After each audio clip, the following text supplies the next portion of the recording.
الحمد للہ رب العالمین والصلاة والسلام علی سید الانبیاء والمرسلین۔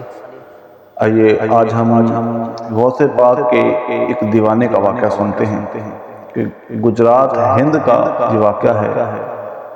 ایک غوث پاک کا دیوانہ گجرات میں رہتا تھا جو 11ویں شریف نہایت ادب اور احترام کے ساتھ مناتا تھا۔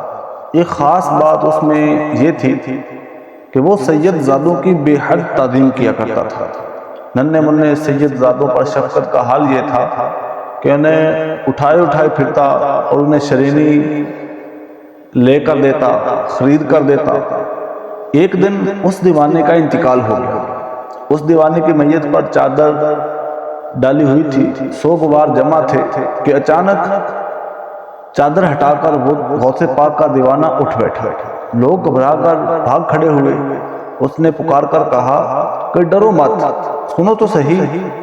لوگ جب قریب آئے تو کہنے لگا بات دراصل یہ ہے کہ ابھی میرے 11ویں والے آقا، پیروں کے پیر، پیر دستگیر، روشن ضمیر حضور غوث اعظم شیخ عبد القادر جیلانی رحمۃ اللہ تعالی علیہ تشریف لائے تھے۔ انہوں نے مجھے ٹھوکر لگائی اور فرمایا ہمارا مرید ہو کر بغیر توبہ کیے مر گیا، اٹھ اور توبہ کر لے۔ الحمدللہ مجھ میں روح لوٹ آئی تاکہ میں توبہ کر لوں۔ اتنا کہنے کے بعد دیوانے نے اپنے تمام گناہوں سے توبہ کی اور کلمہ پاک کا ورد کرنے لگا۔ پھر اچانک اس کا سر ایک طرف ڈھلک گیا اور وہ انتقال کر گیا۔ سبحان اللہ۔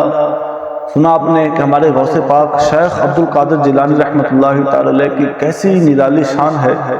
الحمدللہ جو غوث پاک کے دیوانے ہیں، آپ کے جو مرید ہیں، ان کے لیے خوشخبری ہے کہ غوث پاک نے جو فرمایا کہ میرا مرید چاہے کتنا ہی گناہگار کیوں نہ ہو، تب تک مرے گا نہیں جب تک وہ توبہ نہ کرے، اور جو توبہ کر کے دنیا سے جائے گا انشاءاللہ عز و جل دوزخ سے بچ کر جنت میں پہنچنے میں کامیاب ہو جائے گا۔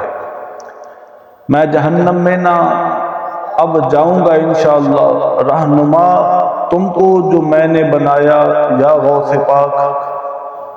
حضور غوث پاک رحمۃ اللہ تعالی علیہ کا اپنے مرید کو زندہ کرنا اور توبہ کی تلقین فرمانا ہمارے غوث پاک کی زبردست کرامت ہے۔ بعض لوگ اولیاء کرام کی اس طرح کی کرامات سن کر مختلف شیطانی وسوسوں کا شکار ہو جاتے ہیں۔ مثلا یہ کیسے ہو سکتا ہے؟ زندہ کرنا اور موت دینا تو اللہ کے اختیار میں ہے۔ ایک انسان کیسے مردے زندہ کر سکتا ہے؟ جو ایک بار موت کے گھاٹ اتر گیا اس کا دوبارہ لوٹ کر زندہ ہو جانا ممکن نہیں۔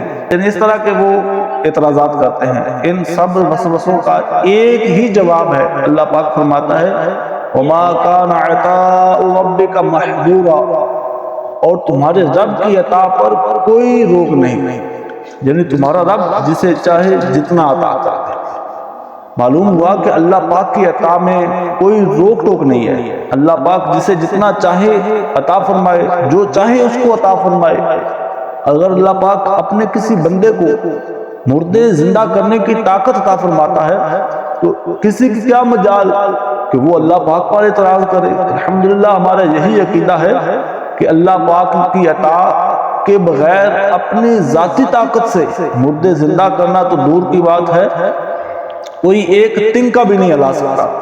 اور اللہ پاک طاقت بخشے تو آدمی مردے بھی زندہ کر سکتا ہے۔ الحمدللہ حضور غوث پاک رحمۃ اللہ تعالی علیہ کو اللہ پاک نے ہی یہ طاقت بخشی تھی کہ آپ مردوں کو زندہ کر دیا کرتے تھے۔ اب کوئی ہے جو اللہ پاک کی عطا پر اعتراض کر سکے؟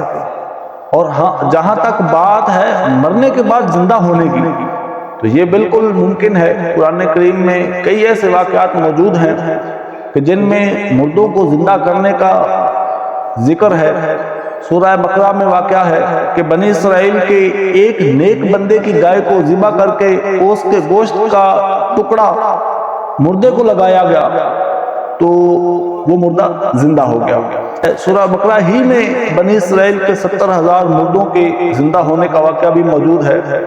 حضرت ابراہیم علیہ السلام نے 4 پرندے لے کر ذبح کیے، ان کے گوشت کا قیمہ بنایا، پھر ان کا گوشت دور مختلف پہاڑوں پر رکھا، پھر انہیں پکارا تو وہ گوشت اڑ کر آیا، قیمہ بنے ہوئے گوشت سے بوٹیاں جدا جدا ہوئیں اور اپنے اپنے سروں کے ساتھ جڑ گئیں، 4 کے 4 پرندے دوبارہ زندہ ہو گئے۔